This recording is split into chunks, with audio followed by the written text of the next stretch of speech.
Hi again, everybody. My name is Chuck Guglielmo, and welcome to another edition of Around the Town with Chuck, a weekly show where we interview interesting people.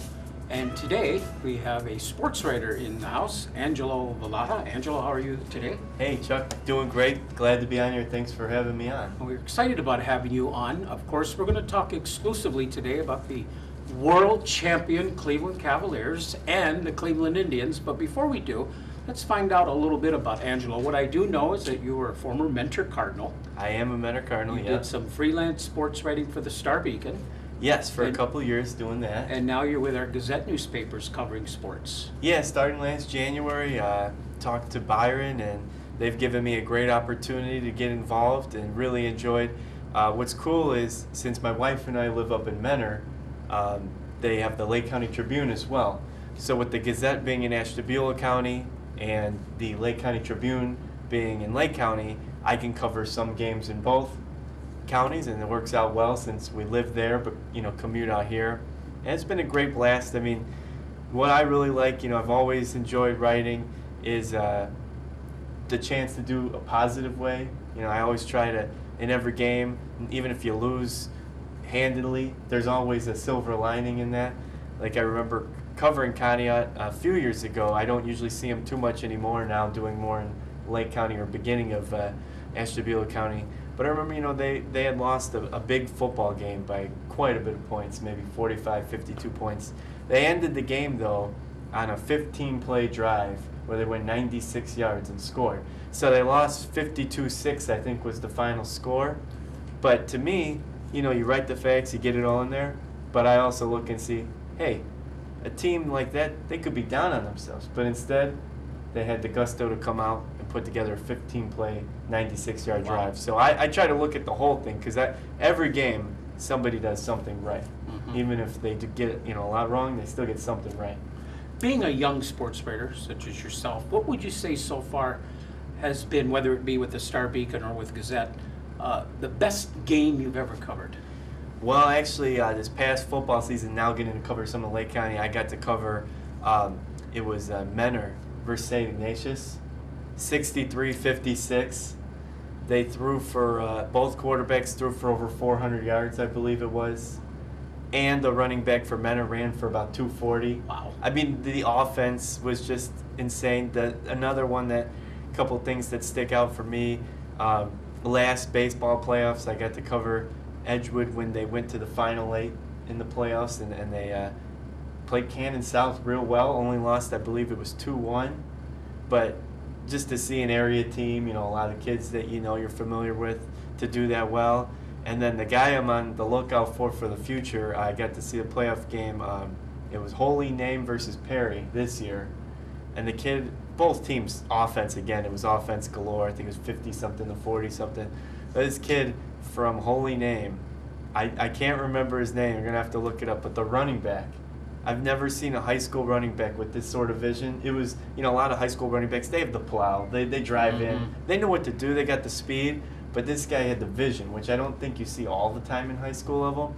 And he ran for 40-plus carries, 450-plus yards, 7 touchdowns. Wow. He's going to Toledo, Amazing. I know. He was a senior. And the nicest thing, humble kid. After the interview, I was wondering, well, he was basically their entire offense. They passed the ball, I think it was 6 times in a playoff game, playoff game. And he was so humble. He gave all the credit to his coaching and offensive line. I can't remember his name, but the running back from Holy Name that's going to go to Toledo. Fascinating. But, yeah, there's been a lot of great games. There's a lot of good area teams, both in Lake County and Ashtabula County, and it's always fun. You never know. Now, do you do feature stories as well, or just game coverage? I do some feature stories as well. I just recently was doing some on players that are going elsewhere afterwards. I know I did a few girls on the Madison softball are going to continue playing college softball. Just did a story on a girl that goes to Mentor. She's going to be going to Eastern Illinois. And just was covered some of the track. Geneva did really well, and went to state. They had 4 players there, and then also they went on to nationals, a few of them. So I do some of that. I also do some non-sports features, a few local bands that have released albums and stuff of that nature. Done a few things like that. The Gazette has been really great. not only have they given me a lot of opportunities to cover a multitude of different games, but they've been really open with, me shooting them suggestions like, hey, I thought this would be a cool idea. Or last year around this time, there was a new upstart wrestling promotion that was coming to Captain Stadium called Global Force Wrestling. And I got to talk to all the old school wrestlers from back in the day and do an article about how they came up to Captain Stadium. So, yeah, it's been really great. I mean, almost every time I come up with an idea, they're pretty receptive to it too. So I love it because I'm a really creative guy. So I just have this always brainstorming. Oh, I could do this. I could do this. I could do this. So it's been great that they've given me a chance and an outlet to do that. That's wonderful. Do you go out and get your own feature stories, or are your bosses telling you who to feature? It's a little bit of both. Like they'll tell me, hey, maybe check into doing these local high school football previews, or they gave me the heads up when a couple girls, one from Grand Valley and Pymatuning Valley, got their 1,000th points. So they've given me a lot like that. But then, like I said, I'm a really creative person, so I just am always thinking like, hey, this would be an interesting article. So it's been a mix. Like they've definitely given me a lot of chances to do stuff, but then also I'll send them an idea, and almost all the time, unless there's no room in the paper, they've been receptive to putting it in. So, do you have a favorite sport you like to cover? I really like covering basketball. Boys and girls? Boys and girls, yeah, either one. I always enjoyed playing basketball. I played basketball and soccer. I also like, because I don't think I told you a few years ago, I started coaching junior high soccer for Lakeside. So I've been covering that. And so I like covering basketball and soccer. They're both very similar in sports, that they're fluid motion sports. There's always something going on. I always tell the kids when I'm coaching, have a short-term memory with this, because the play each lasts like 2 seconds and you move on to the next play. So basketball and soccer, I do enjoy coming out for baseball and softball after you've been cooped up inside with our Northeast Ohio weather. So that's nice, getting outside. And then unless it's 30 degrees out, right? Yeah, exactly. Yeah, some of those first couple of games were colder than some of the football games. And then football, of course, is exciting too. But just me always playing basketball and soccer, I kind of gravitate mainly towards those. But I actually think it's kind of nice, because just when you're kind of tired of covering one, it's the next season. So you're like, okay, I've covered 10 weeks of football and you had fun, and now it's basketball. And then just when you're about done with basketball, it's nice to get outside. So, well, you do a great job, and well, thank you. I didn't know where you went when you left the Star Beacon. So fortunately, I do read our Gazette, and I've read a lot of your sports thank you. coverage, and you're an outstanding sports writer. I appreciate so that. Keep up the good work there. And of course, you probably know Connie's Ellen Monanen, who does sports Yes, for that as well. Yep, yeah, and I mean, I appreciate that.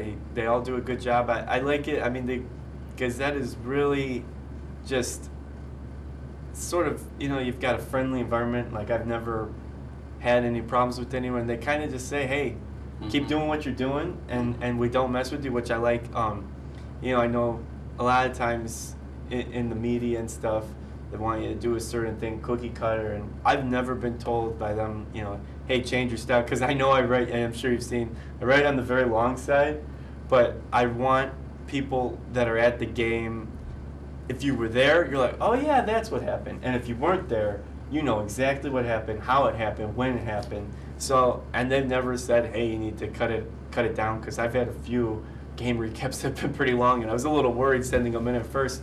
But it's nice. Everybody's got their own style. Alan and Byron, and everybody does a good job, and they kind of just let you do your own individual creative style, which I think in radio, TV, or writing is the way to go, because if you're into this sort of stuff, you have that creativity, and so why not let someone bring their own thing? Because you don't want two of me when you can have someone else do a different style. You get the best out of everybody, and then put it all together, and you've got a nice variety, I think.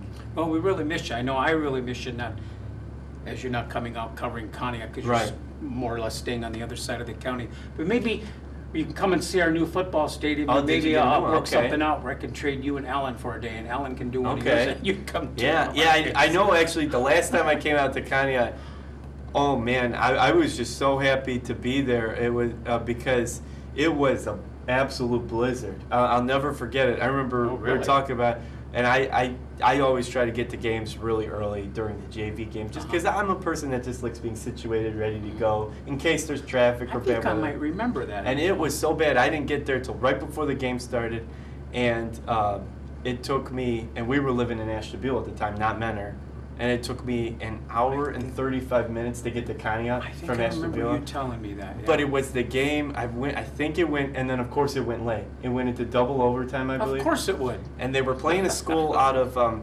Cleveland. It might have been Cleveland James Rhodes. That's a And they had a possibility. We've really played them. long road to get there. I felt bad for him.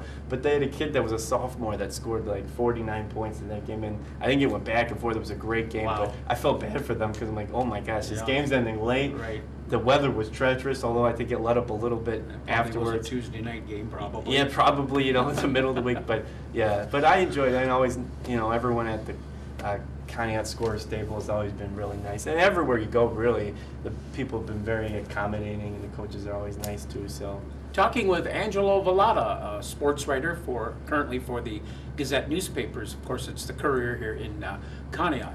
Angelo, world champion Cleveland Cavaliers. How does that sound to you? I was thinking about it. Finally getting to come on your show because I know we've been talking about it. What a way to come in. You've got champions for the first time in 52 years. The Indians are on a 9-game win streak. Oh, we're going to get to that. The Big Monsters time. are the champions. You even got a UFC champion. I'm like, what a way to make a sports debut. There's no shortage of good things. All those years, because I did sports radio in college, and all those sports talk shows where you're dissecting the Browns and the Cavs and the Indians and all the things that go awry and everything that seems like, the same old story. And even to the point we're watching that game, my family's glued around the TV, and LeBron falls down. Oh, and you said, there is a curse. And the Cleveland wheels start spinning, and I'm already calling it the wrist. I'm like, you got to be kidding me. And your mind starts thinking the way Cleveland scenarios always pan out. You're thinking he misses them both. Curry comes down, hits an off-balance shot from like 3/4, or half court. It goes in and one. Yeah. And the Warriors win, and it's the new heartbreak, and you add it to the Believe land. Right. But for once, it wasn't Cleveland's head down at the end, which was, I'm still actually kind of trying to figure out how you're supposed to react. I remember as soon as it ended, we're watching all the post-game files, because of course you have to stay up and watch everybody speak, because you don't know when this will happen again. You're not going to be able to sleep anyway. Right, and you're pumped. And then I had 92.3 The Fan on at the same time, because I just wanted to soak it in. I wanted to hear everyone's perspective on it.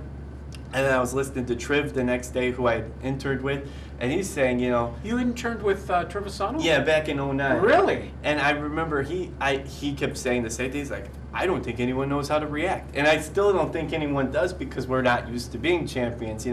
If you're very old-fashioned, you might remember, the champions back in the day. But for anybody like me, or even people, not that much older than me, you don't know how to react when your team is a champion. Yes. You're used to, hey, we did good, but, or you say, we didn't win, but this was nice that we did that. For once, there's no caveat, there's no asterisk, there's nothing.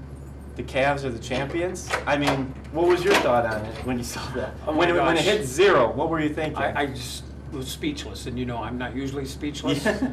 But like when LeBron went down, I thought the same. First thing I said, there is a curse. Yeah. That's the first thing I said. But back to Triv for a minute. So, does he live in Menor? No, he lives, I think, somewhere in like the Lyndhurst area. Okay. So I interned with There's him. a guy that tells it like it is. Oh. Has he fully forgiven LeBron? I know he was really. I bet he has, because like everybody, for you to bring it home, you kind of let bygones be bygones. What you mentioned, how he tells it like it is. Everyone always asks me when I interned him, was he gruff? Was he hard to work with? He was actually the opposite. He would say, hey, you got a story? Share it. Like, he let us go on air quite a bit. I've got a lot of that saved on CD, where I'd get to just go back and forth with Triv. And it was really cool. I mean, even the way I got the internship. In fact, all the ways I've ever gotten anything good has been the most unorthodox way. Every time I just apply for a job, nothing. Thousands of emails like that. Every time something good happens, it's just like on a whim talking to somebody, or, my dad just told me one day, because he always listened to Triv, said, hey, why don't you email? At the time, it was Marty Allen, used to be the producer.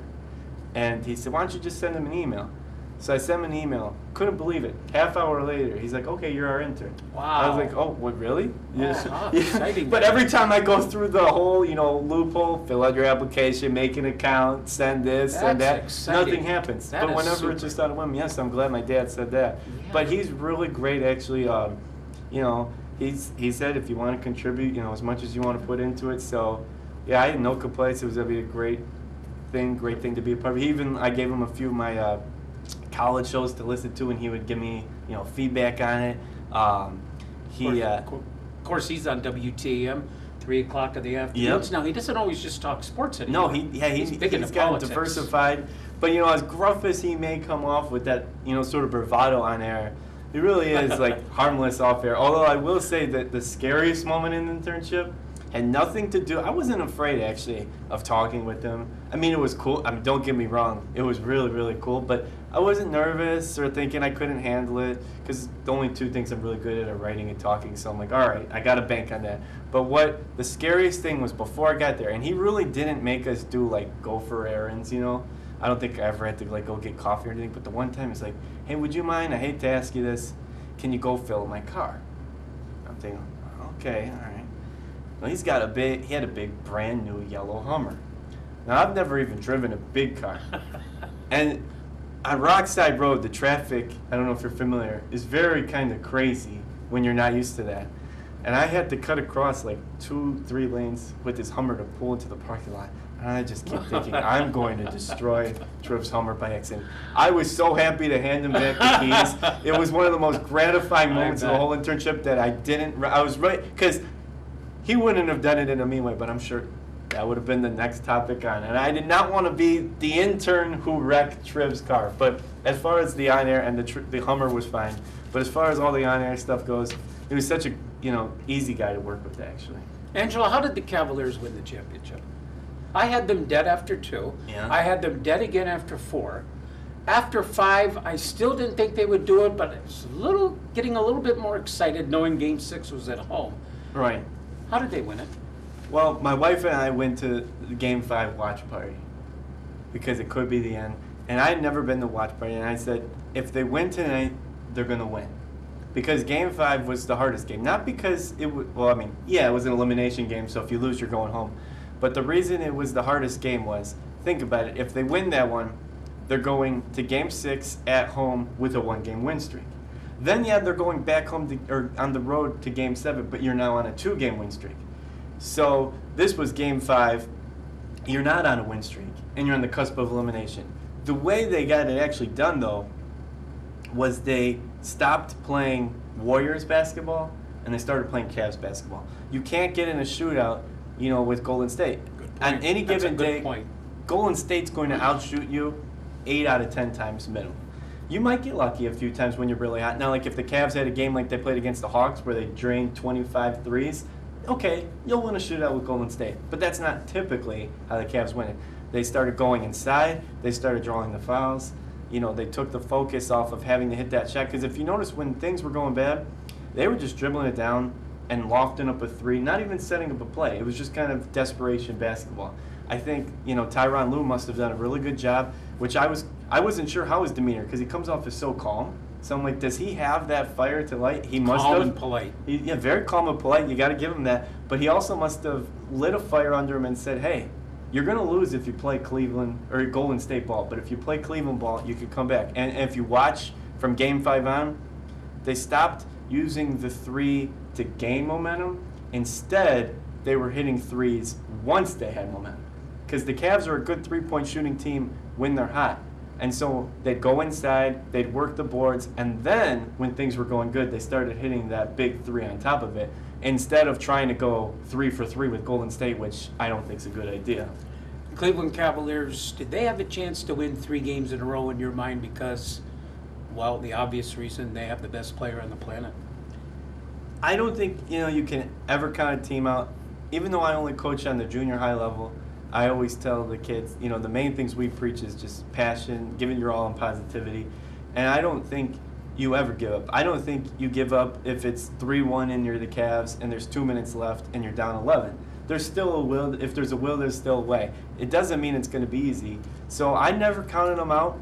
And I felt LeBron was talking to me when he said, we did this for all those who doubt. Right. I mean, I did after 2 and after 4. Oh, I'm sure, yeah.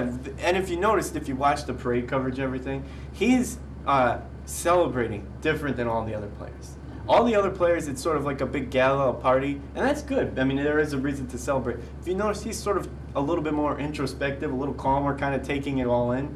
I think in proving all the doubters wrong, I think he also kind of proved it to himself, because I think, this was the biggest thing in his career to happen, and I think he knew if anybody could do it, it was him. But I think there might have still been a doubt, a little doubt in his mind. But can I? If there is a guy to do it for Cleveland, it's me. But can I? And I think he's sort of at peace now. Like, okay, that's off the bat. And furthermore, now might sound crazy and ludicrous, and I'm glad that he's already said he's coming back and he's not taking his talents to X place. But I actually think if I'm LeBron James, that I retire. That you retire? You retire now, because he probably has about 4 or so more years left. I'm sorry, Angelo, but you're crazy. I'm But go ahead with your story. But here's what. He just ended a 52-year drought with so much heartbreak, with so many people. I mean, there's people calling into radio stations crying. There's 2 million people showing up for the parade. And it's not even that I don't think they can win it again, but you have done what you were called to do when you were first picked number 1 overall in 2003. It was all about bringing Cleveland a championship. He was the guy to do it, and you did it. And I don't think you can top that. I don't even think if he wins 4 more in a row, you could top it. I mean, you'd celebrate and it'd be awesome. You'd say, hey, we went from 52 years to 5 in a row. But this was such a magical moment. Just leave no room for error, no room for injury. You still got your health, you've recovered. No room for any more doubt or speculation. Is he doing this or that? You just end on the ultimate top. Now, obviously, he's already said he's not, and that's great. I mean, I'm still going to cheer him on, and I can understand not wanting to give up. But that's bigger than Peyton Manning winning Super Bowl 50 and retiring, in my opinion. Cleveland's type of drought, to be that guy that spearheaded it, that had a triple-double in Game 7, that, led in all those statistical categories. I mean, that's probably got to go down as one of the most heroic things someone's done in the sporting world. And I just don't think you can top it. I don't think a second one will top it. I still want a second one, don't get me wrong. But you can't top ending what they just did. Mm-hmm. One more thing on the Cavaliers, because I got to get to my favorite. All right. Caleb, is he coming back, and do you want him to come back? I'm a proponent of, unless there's a problem, don't fix it. So I don't know all the internal wheels spinning. But I say, if you're going to keep a team, you're the championship team, why rock the boat? So unless there's, an issue that, people don't know about with money or this or that, but if you're talking just about basketball, I say you bring him back, because he was a part of the championship team. Because people are saying, oh, well, he didn't do this or that in the playoffs. You got to remember, he did do a lot during the regular season. So to get to that championship game, you have to play the 82 games, and he was a big part of that. And I think he actually ended on a pretty strong note, Game 7. It wasn't flashy, but getting those offensive boards and boxing out on the defensive boards, he did his part. You don't need everybody to score 30. LeBron had a big game, Kyrie had a big game, but Love did his job. He boxed out, tried to get Draymond Green out of the game, because originally Draymond Green was, it looked like he was going to be the guy that was going to put Cleveland down. So I think, with him and Tristan, you bring those 2 great rebounders back. And I can't believe you heard about Richard Jefferson. They're saying he unretire he now? unretired. They're at the parade. They're all saying one more game, like they chanted a big paper, one more match. And he said, you guys want me to play one more year? All right, I'll play one more year. So you bring Jefferson, Love, and Tristan all back. You got your bigs, you got your rebounding. So I say, unless there's an ulterior issue that we don't know at hand, you bring them back. All right, let's get to the Indians. All right. As we speak here, 44-30, pitching, and pitching. Is that why they're there? I wrote down a few stats, and pitching was 5-game lead one over the thing. world champions. I mean, you got Tomlin at 9-1, Salazar at 9-3 with a 2.4 ERA, 99 strikeouts, only batting 184 against him, and Corey Kluber's got a team high 103 strikeouts. Not to mention they got the 14 saves. Pitching is like in other sports your defense. I mean, yeah, fielding is your defense, but pitching, when they say defense wins championships, I think in baseball that translates to pitching wins championships. So when you look at it, they're 5 up on, not counting yesterday's win, they were 5 up on the Royals, 6 on the Tigers, 7 on the White Sox, and 20.5 on the Twins. Just a week ago, it was such a tight race. There was half game here, half game there. So for them to get that sort of distance, there's still plenty of baseball left, but they're proving to everybody. I think people thought they might be like a fluke. They're proving that not only are the Cavs the real deal, but the Indians are the real deal. Yeah, let's get some kind of a cushion because, Right. as you know, when you play 162 games, there's those peaks and there's those valleys, and there's going to be another valley. But with those 5 starting pitchers, Yeah. it's hard for me to imagine that they would have any long losing streaks. Yeah, I really don't think so. I mean, because you're going to have hitting slumps, and that's just a part of the game. So they'll, invariably, they'll have that. But like you said, the pitching is too good. It's not just one pitcher. It's their whole rotation. So with that being the case, Do you feel you have a chance to win every game, no matter who's starting as a pitcher? You feel you have a chance to win that game? I think so. I think you if you're the Indians, you can go into each game with a positive attitude that no matter who's on the mound for you, you could get it done. And you're going to have your off days. There's going to be the day that gets away from the pitcher. Just like the hitting will go in a slump, it will. But any 5 of those guys, I think, can get it done, and they have been. I mean, you don't put together a 9-game win streak without being able to have that because, pitchers don't pitch multiple days in a row. So that means throughout those 9 games, they've been able to turn over to the next guy and turn over to the next guy and then turn over to the next guy, and it's worked. So, when was the last time we had this sort of advantage over the Tigers? I mean, outscoring them by 40 runs, making Justin Verlander, eating him up. I mean, Verlander, it's usually the opposite. Usually he's mowing down Indians batters. I mean, he only went four or so innings yesterday. The Indians haven't been able to rattle the Tigers like this in, multiple years. So to be able to do that, and then, now the Royals are an upstart team. I know they used to always be the bottom dweller, but now they've been really good the last couple of years. But we're still 5 up on them. We're up on the Sox. I think if you're a Cleveland fan in baseball, you got to be pretty happy. You got to be happy as of right now, at least. And to have, how often do the Indians have a winning record and a sizable winning record going into the All-Star break? It's not usually where you're going into the All-Star break thinking, wow, we're in good shape. Normally, the Indians kind of do a little bit better after the All-Star break, but you're going in a little subpar, a little mediocre.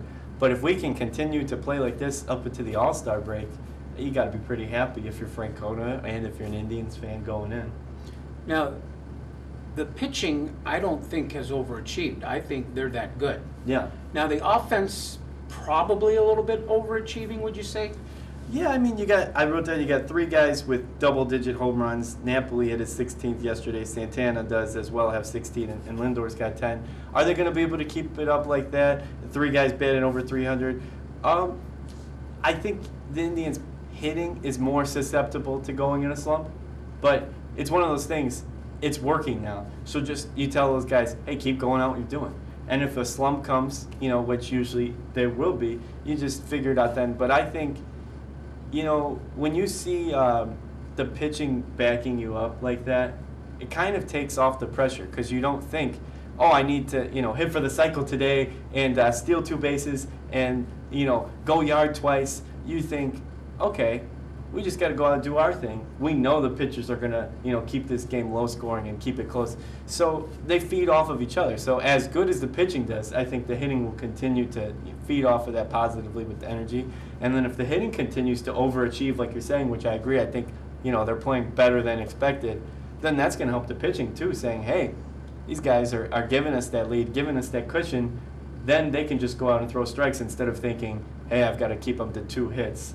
I got to keep them to 3 hits. I can't give up more than 1 run. That takes a lot of pressure off them. And Angelo, they're doing it without their best player, Michael Brantley. And that's what you got to like to see. I mean, 2 years in a row, you see the Cavs step it up in the playoffs last year. They didn't win it all, but with every injury they had, they didn't give up. And that's what you have to do when you're playing a team sport, baseball, basketball, soccer. You have to step up. Injuries are going to happen. I mean, 162 games is a very long season, and those injuries are just inevitable, it seems like. For Brantley, your top guy, to go down, that is a huge blow, but they've all rallied together, and I think that's the thing is it's not one guy that's making up for Brantley. It's 3 guys hitting home runs. Exactly. It's 3 guys batting over 300. It's the entire pitching rotation that is pulling through. And I think that's what's nice, and I really like it. And I think it's a good thing for kids to see, too, is it's not just one guy doing it. It's the team coming together saying, hey, we lost a big name who is a big contributor, but we can still get this done if we play as a team. So I think that's what they're doing and why it's working so well. Now, they got another outfielder that's due to come back this Sunday, July 3rd. Abraham Almonte, who of course was suspended the first 80 games for performance-enhancing drugs. Do you see them? Well, they're going to have to cut somebody. Yeah. Who's that going to be? I hope not Tyler Naquin. I'm very impressed with him. I mean, I did write down his name as one of the guys. I mean, he's hasn't as many bats, but he's got 324 batting. I mean, he did great yesterday. I don't think you can derail somebody's momentum that is doing that good. You ask who? I don't know who it is because could it be a relief pitcher since the starters are doing so good, at least for now? Yeah, that might be a smart move because I don't think you can take away one of the top bats right now. You know, we don't know will he stay a top bat if he stays up, but right now he is one of the top bats for him, Naquin. So I don't think you can mess with that, especially when we're talking the offense is already overachieving. The pitching is this team's strong suit. That's what everybody's known from before this season. They said if the Indians are going to do good this year, it's going to be because of their pitching. So with their starting pitching being so solid, I mean, you're not talking about 2-day starters that are good. You're talking all 5 you felt comfortable can get the win. You might turn to the bullpen then because you can count on all 5 of those guys to give you some decent leg and go deep into the game. As far as a specific name, I don't know which one I would pick, but yeah, I would say the bullpen might be a strong place to look, at least for now. They don't have what you would call that big super home run hitter, but you mentioned a couple guys there in Santana and Napoli. They're on pace, both each at 30. Yeah, and I think you don't need to have a guy that hits 49, 50. I'd rather have 3 guys that can because a lot of times, say if you had just Mark McGwire, Sammy Sosa, insert epic home run hitter, you're hoping we can get to that guy in the lineup to maybe spring home a 3-run homer or a 2-run homer or a grand slam. But now you got 3 guys that could potentially do it. I like that more so because you're not banking all on your cleanup hitter or banking all on your 3 or 5 hitter. You're saying, hey, we got 3 people scattered throughout who anytime they can come up can give you that big hit, give you that big lift because home runs obviously give you that energy boost each time too and that morale boost. So I like it. I think you don't need to have that one super slugger. Just if you got 3 guys, that's even better. Angelo, this went way too fast. It did go very fast. It went way too fast. I'm so happy you joined us. Yes, thank you again. You were so great, and during the high school sports season, we'll have to get you back on the show. Yeah, I mean, I definitely appreciate you having me come on. I know I've been excited to come on your show for a while. I know a bunch of my family's looking forward to seeing it too. And yeah, I'd love to come out and cover them again and just say to all the kids out there, that's what sports is about. You just play with that positivity, play with that passion, whether you're on the junior high level, the high school level, the rec level, college or pro level. And what I've known talking to some of these kids and coaching some of them, a lot of the coaches are doing a really good job instilling that sort of mindset. And that's what I try to go for. I'm not even a soccer expert, but I just think if you play your best and you give it your all and you do it with positivity and respect, good things happen. And now you're seeing on the highest level, Cleveland came together as a team and they won a championship, which is still weird to say. And the Indians are on a 9-game win streak, and the Monsters are champions. And I don't know how to pronounce the guy. Stipe, is it? The UFC fighter that's out of East Lake, Ohio? Well, he's not into that, so I'm not either, but it's another champion. So you're seeing people get it done, and a lot of it's on the team level, especially with the Monsters, Indians, and Cavs. So now, see if it keeps. I just want to know, can that really get us going through the Brown season at least? No, not yet. Yeah, not yet. It'd be nice to at least see them come out pumped, and even if the wheels all fall off, which there's a pretty good chance they will, I'd like to at least see mentality-wise they come out a little stronger. So we'll see. But thanks again for having me on. I appreciate it. You got a great show going here, and go Cavs, right? Thanks, Angelo. Appreciate that. And like I say, we'll have you on again. And for all you out there, if you haven't caught any of Angelo's sports work, you can catch it in the Gazette newspapers. This is Chuck Guglielmo saying see you next week on Around the Town with Chuck.